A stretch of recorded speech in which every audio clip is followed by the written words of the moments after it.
Sa bawat lungkot at problema ng aking buhay, natutunan kong tanggapin na ito'y bahagi ng aking paglalakbay.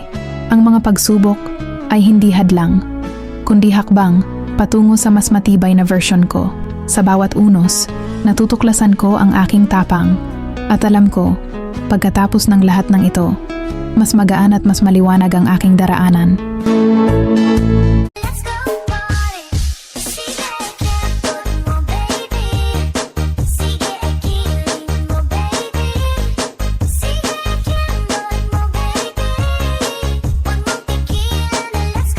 Huwag mong sayangin ang oras at lakas mo sa mga taong hindi nakikita ang halaga mo. Kung may mga tao na hindi ka pinahahalagahan o hindi ka tinatanggap, huwag mong pilitin ang sarili mong mapasaya sila.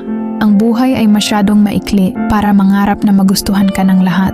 Sa halip, ituon ang pansin mo sa mga taong may malasakit sa'yo at kayang magbigay ng tunay na pagmamahal at suporta. Matutong pahalagahan ang sarili mo at maglakbay ng kasama ang mga taong may malasakit.